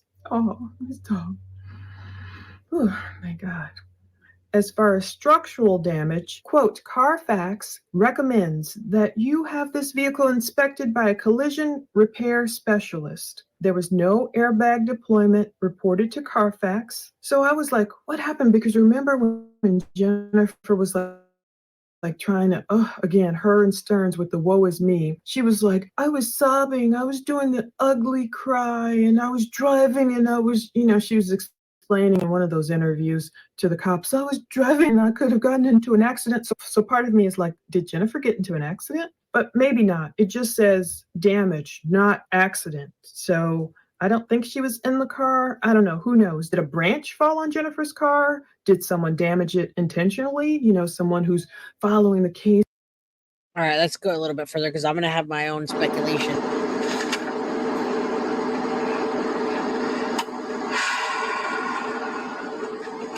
So yesterday, I stayed in the office. My family went out searching. Oh, there it is, y'all. Not only did she stay in the office and her family go out searching, but she never searched for Maddie. And that was a huge deal to all of us that she never searched for Maddie. I think the whole point of this whole entire show is, did Jennifer Soto let Stephan just write out groom Maddie and do it because she wanted his attention? She wanted his company. She was going to get back together with him, y'all, after all of this that he did. Before she knew that, obviously, she was going to get back together with him. But he was already, if had they not found out, he would have continued doing that, continued abusing Maddie. That life would have went on as usual, but she'd have taken him back and moved him in and helped him. The whole point of this thing is hashtag arrest Jenn Soto. We can't let anybody forget about Maddie, and we won't. So tomorrow I'm going to just debunk some things and then move on to other cases. But as soon as stuff comes out, we're going to hit this again. And if you guys need clarification, you could message me. Of course, you know that. All right, let's talk a little bit more about this. We'll get into I'll show you the Carfax. I'll direct you to Paula's Patreon, and then we'll say goodnight. Which office? 1355, yeah. You stayed until what time? I'm going to say somewhere between 8 and 9 o'clock. I left and then I came here. Came home. You came straight here? Yeah. And then who was out? Your family was out? Yeah, but I think they all stopped when... Actually, I'm not sure. One of my uncles might have kept searching along the trail. So we know in the interviews, Jennifer talked about, oh yeah, Stephan said he took my car to go out and look for Maddie. It was the middle of the night. So obviously they can't yet. They don't have enough photographic or video evidence to prove who exactly was driving that Nissan. But this is interesting. On April 17th, 2024, this application and affidavit for search warrant, one day before Jennifer's big derivative immunity interview, it says, Jennifer told detectives that she communicated with Stephan via cell phone after Madeline went missing. Jennifer stated she would communicate with Stephan using Google Meet. I don't know if I've used that before, maybe for some meetings here and there. Text messages in Jennifer's cell phone reveal she would... Before they say that, before they talk about what it reveals, let's talk about Google Meet. Now, I think the reason she was using that literally was because Google Meet is one of those apps you can use whether you have an iPhone or you have an Android, right? And we know that one of them had an Android, but they were constantly on like a FaceTime. We're just going to call Google Meet a FaceTime. Jenn was constantly on there with Stephan, but Maddie was on there with Stephan many times. So they would probably stay on there when he was gone. And I say they, I mean Maddie was on there a lot. And that is part of the grooming, in my opinion. Part of the grooming is always having to have that control. Let me see what's around you. Let's Google Meet or FaceTime, aka, all right? Let's FaceTime each other so I could be in control and make sure there's no other guys around trying to groom Maddie, because he didn't want anyone around Maddie. He really didn't want Maddie crush on, like he said, or some other guy coming into Jen's life that would be a stepfather and actually be able to care for her like a father should, meaning not abusing her. So, in my opinion, yeah, always keeping tabs on her is part of the grooming process for Maddie and for Jenn. And she let it happen. She let it happen. If some man was like, oh, I need you, I'm not with you, but I need to talk to your daughter for hours at night, but we need to be on a FaceTime or a Google Meets or any of that, doesn't matter what you call that. It's isolating and grooming her to feel special. But he was doing that with Jen's approval. So just that's another thing right here. This Google Meet, aka FaceTime. Ask Same thing. Stephan to use a Google application to communicate instead of normal text messages. So obviously they're talking about prior to his arrest, Jennifer was asking Stephan to use Google Meet to communicate instead of normal text messages. Now, I know certain people like to use WhatsApp and everything, especially if they're communicating with someone overseas, because that would be cheaper. But I don't know why Jennifer would prefer Google Meet over normal text messages. Anyway, it says a search warrant was lawfully. We know why, and we just explained that. It was because no. Google Meet is just the same thing as FaceTime. But if you have an Android, you have to use Google Meet. So just imagine someone always wanting to FaceTime you. It's not necessarily hiding something. It's so you can be in each other's face. You can see what's in the background. You can see everything. You can control everything. You can smother everything, and you can groom them both.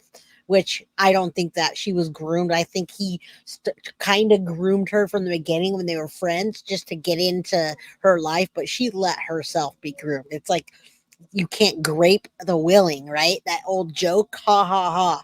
Yeah, Jen's a bozo and a horrible woman and a mother. And IFR, I agreed with your last message, but that's why. When Paula asked that question, why? It's so he can control and groom Maddie. Obtained to search the contents of Jennifer's cell phone. However, some items that would have been backed up on Jennifer's iCloud account may not have appeared on her cell phone. Jennifer also had control over Maddie's iCloud account, which gave her the ability to approve or deny any apps Maddie applied for. Due to the material inconsistencies provided by Jennifer about the disappearance of Maddie, they know she was shady, given 1,000 different conflicting stories. There's likely evidence of communication between Stephan Stearns and Jennifer regarding the disappearance of Maddie within Jennifer's iCloud account. So they're saying there's probably evidence here, likely evidence here, of communications between Stearns and Jennifer regarding Maddie's disappearance within Jennifer's iCloud. Also, data potentially contained in Maddie and Jennifer's iCloud accounts may show if devices belonging to Jennifer or Maddie were within Jennifer's Nissan on February 26th. They're saying there's probable cause to believe there's evidence regarding this capital sexual batteries, all these crimes, possessions of CSAM and all that. So that's why that was written. It's interesting that it was written, as late as April 17th, the day before that big interview. They just don't trust Jennifer. Now, by now, all these months later, May, June, July, August, September, October, 6.5 months later, have they had the time to, have they even gotten all the results of all their subpoenas and search warrants? Have they had the time to go line by line and research everything by now? I hope so. But back. Yeah, it's no brand. So now someone's using a Google Meets. It's kind of the same as just using anything. You can use anything to be in somebody's face, be on camera, and that's pretty much what it's for. Thank you, Leanne. I appreciate that. And prayers for Duty Ron. We had that on the channel the other week. Now, Duty Ron says he's going to be fine. He doesn't have cancer anywhere else. It is cancerous in his cheek, and he's going to get that cut out. So thank you, Leanne, for saying that. I appreciate you. All right. Yeah, it's like Teams. It's like any other meeting. It's like what's the other one that everybody used for a long time? Yeah, let's lock her up. I wish. Now, if she doesn't get locked up, she's gonna be like Casey Anthony and be an outcast, right? She already is. She knows that people want to attack her. They want to see her in public and get a hold of her, and something bad will happen. She knows to that car review, Jenny looks like she wrote, Eric was very thorough and helpful. Fastest experience I've ever had at a dealership, I guess. I can't find the rest of that. But if you look at the Carfax, you will see the Florida Motor Vehicle Department shows that Jennifer's registration was issued or renewed. Once again, it says loan or lien reported. Just like on June 30th, when she purchased the vehicle, it only had 10 miles on it. It said the same thing September 8th, 2023. So I guess she's just, renewing her registration. But little could anyone predict that her murdering boyfriend would be driving around in that same vehicle in 2024 to do God knows what. If he was the one who, was driving at that same path, if he went out to Maddie's body, I don't know what he was doing. So we know liens on cars are issued or loans are issued when it's purchased with borrowed money, to note that the lender has a claim on it if Jennifer fails to, fulfill her loan. So Jenn must have had good enough credit to purchase that car. I don't know how much her monthly payments are. It's not the most expensive car in the world. We're not talking about a Bugatti here or something. So I guess it's not a stretch for her to be able to afford a $20-something thousand car, but I just wondered how. And again, on August. Now, I gotta say, I think Juan and us hearing about her dad, Juan, as soon as we heard my dad wanted to rent out the rooms, everyone was like, oh, what a jerk. I can't believe he didn't protect Maddie. He wanted to rent those rooms out. That wasn't him. I almost guarantee you CM said Juan was a sweetheart. He gave her a sweetheart of a deal. When she rented a room, it was like $350 to help her get back on her feet. I really do think that he was just asking her to pay her freaking rent. And so she rented out the rooms thinking, oh, what a great idea. If I rent out all of these rooms, then I'll be able to afford that and make some money. And hello, overprotected 1111. Good to see you. Prayers for Maddie that we get complete and utter justice. I don't know what's going to happen with Jenn. We do know that Stephan probably is going to be prosecuted for capital and all the SA charges. Hopefully he gets a death penalty, but her dad didn't need the cash like that. He wasn't hard up for it. She was the one renting those rooms. And as a matter of fact, I was going to say that he probably helped her to get that car. Yeah, absolutely. Just hit the like button. I appreciate that. Yeah, you saw the potato with no hair. Huh. Yeah. All right. Yeah, absolutely. He was probably a co-signer, and he probably did help her either just co-sign or put a down payment or even purchase a car. That's what my thought was. August 2nd, 2024, her registration was renewed or issued. So it was renewed, most likely. So I'm thinking, how's she making money now? Is Jennifer working for DoorDash? That's what the rumors are claiming. Jennifer obviously doesn't have her Disney World job anymore. Jennifer told the investigator she worked that Sunday night before Maddie was reported missing at her front desk job at Disney's Coronado Springs. Now, that's a high-profile job that many people would recognize Jennifer's, especially in the Orlando area. If she were still working there, they would be taking plenty of videos and I'm sure cussing her out galore. So is Jenn still in hiding? Someone wrote on Facebook, does anyone local have the scoop on Jenn Soto? Is she in hiding? I saw a rumor about her doing DoorDash. I'm just genuinely curious what she would be doing with her life when she's being so publicly crucified, rightfully so, on the internet, in the news, etc. It fascinates me. So I'm curious what the word around town has been. There was a post on here that got deleted because it got out of hand, where at least 5 to 6 of us said we'd seen someone who looked like her in a certain area, including myself, the person said, but I'm not 100%. I saw this person in the parking lot, parked across from me, but I can't be sure. It's wild that none of these people caught photos. So quickly, Tom, good to see you. He's going to be prosecuted for the 35,000 CSAM. There's a whole other trial for CSAM and then for the capital murder charge. Yes, he will be, absolutely. And I don't know if it's 3,500 additional on a hard drive, but they're all going to be prosecuted together. Thank you all for being here. I do appreciate that. If you want to watch this without commentary, because there's already commentary from Paula, please do go over to her channel and go watch this, like it, comment on her stuff. I really do appreciate being able to play a reaction. When I heard this yesterday, I was super fired up about it, and I was like, "Oh, I gotta react to it. I need the crime crew to hear what I need to say about this." So, we have a lot of insight on this case, and it really does help to have a reaction. Yeah, 35,000, right? I truly believe this horrific issue hits us all. Mother's place. Yeah, it does. It absolutely does.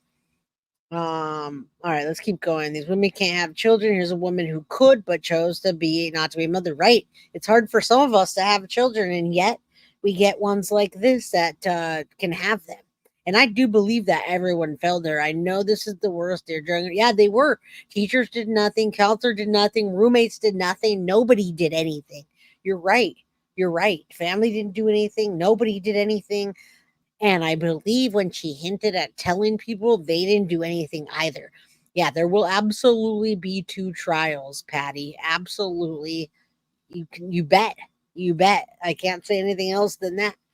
And we love you. I miss you. I haven't seen you in a while. I normally see you on Grizzly's channel, but I guess you've been working. Everyone failed her. All right, let's finish it so we can get to Carfax. She's saying a lot of things that I'm like, Of her. But can you imagine someone wrote getting a DoorDash from Jennifer? Now, I'm not saying the area mentioned because I don't want to take any risks of, Jenn coming to any harm. That's not what this is about. No matter what case I research, no matter what the person has allegedly done or hasn't done, I'm never on this, vigilante justice type of thing. That's never my intention.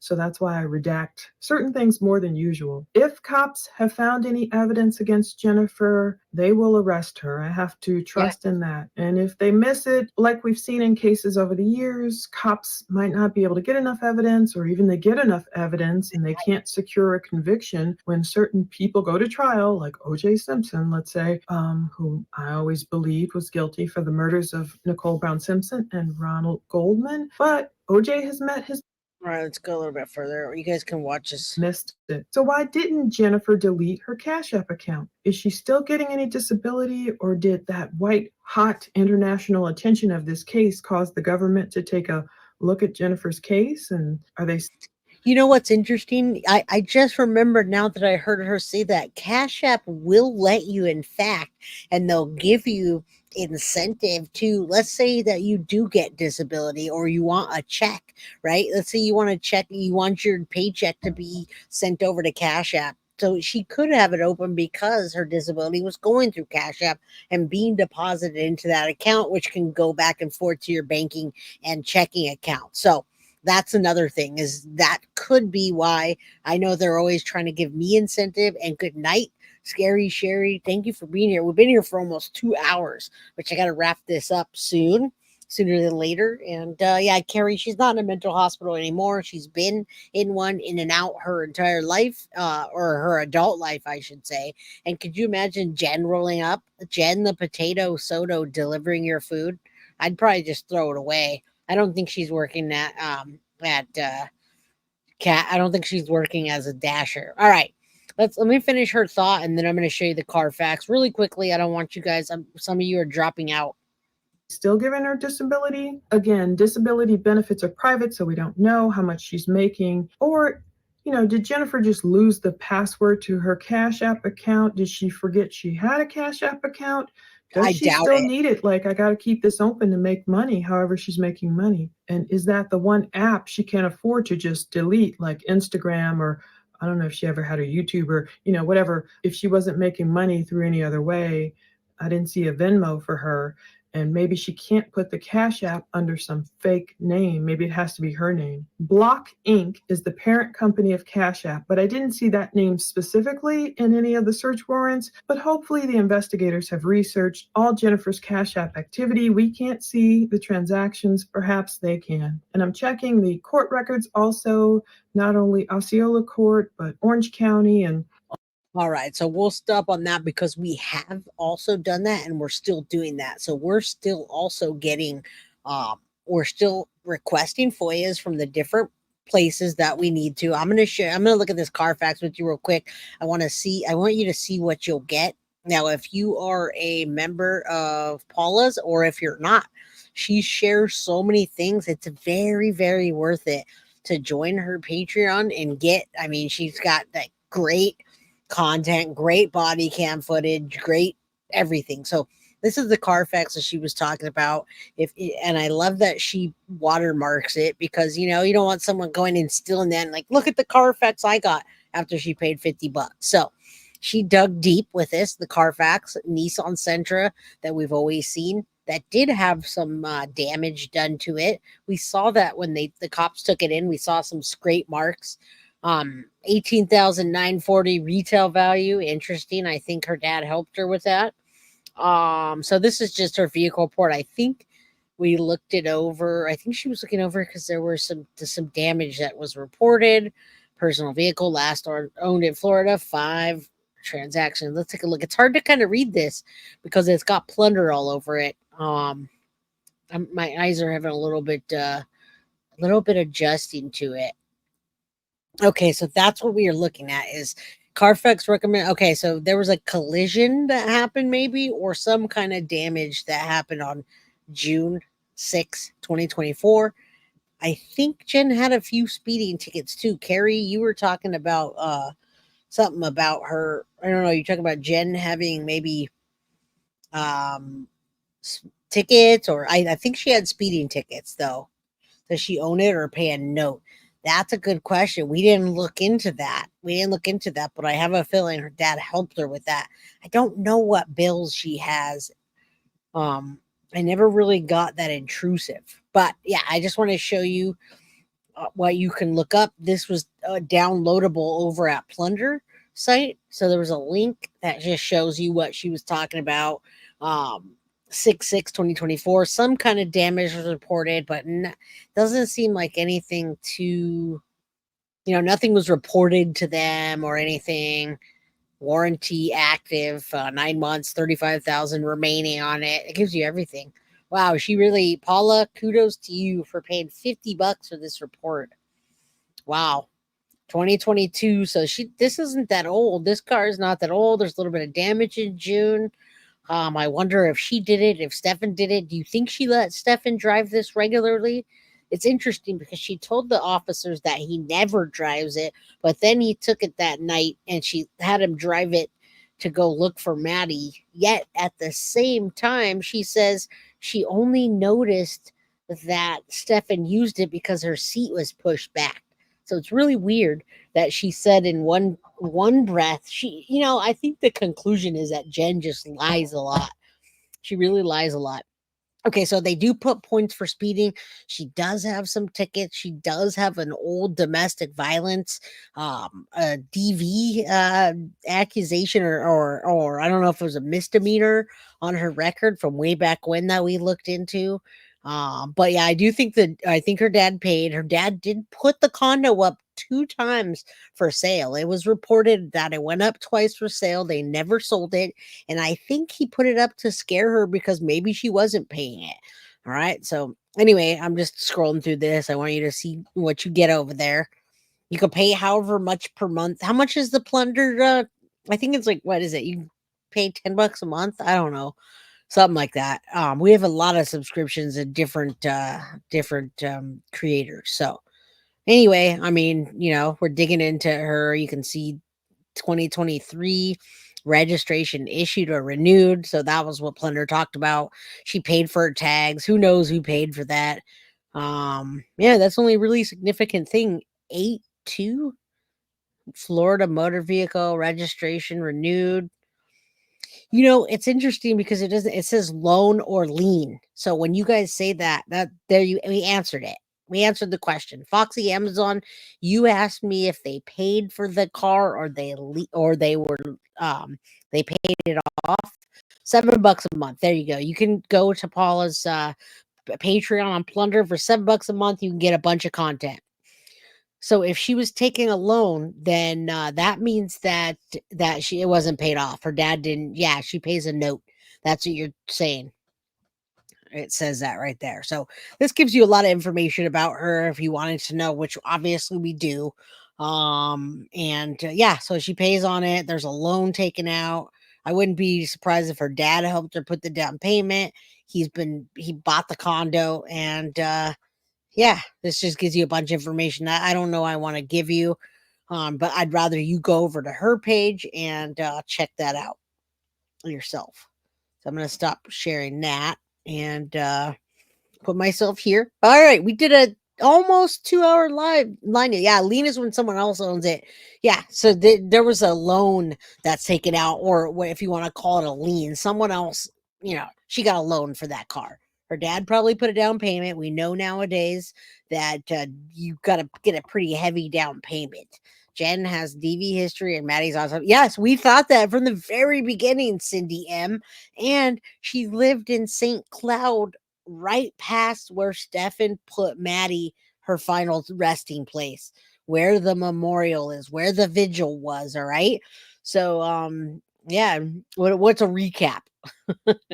Yeah, we did almost 2 hours. So to recap, we covered a lot. Today we talked about Jennifer Soto letting Stephan groom Maddie, and letting him groom her by whatever means that means, whatever it means, having complete control over her on the phone calls, coming down and staying there, and just everything that he did. So yeah, do me a favor, hit that like button if you do like how I report on things, the energy I bring, the fact checking. Do subscribe and share. All right.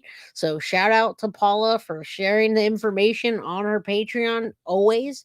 And I love you all. I will see you back tomorrow. We're going to talk about truths. We're going to talk about untruths, and we're going to debunk things until the next time, because we're going to cover other cases this week. And I think you guys are going to enjoy the coverage that I do and the cases that I bring to you. If you like this content, I think you're going to love the cases I present this week, and you're going to get new content. All right. So I love you all. Thank you, Diana. I love you, and I love each and every single one of you. Good night. And Seven Surge will be the one who's groomed in prison. Good one for the way out of here, Tom. Have a good night. Thank you. Hope to see you tomorrow. No shade thrown at anybody. So please, we love all creators. And even if we don't always agree, we still have healthy conversations with each other. So let's get things right tomorrow and cover new cases that need the attention. Good night, y'all. Love you. Guilty of crime. I want to thank you for watching. If you enjoyed my content, please share this video, like, and subscribe. You can also follow me over at Facebook, Instagram, TikTok, X, or Gmail. If you'd like to donate to my channel, you can use Cash App or Venmo or PayPal. Thank you very much in advance. Guilty of crime. Are you guilty of crime?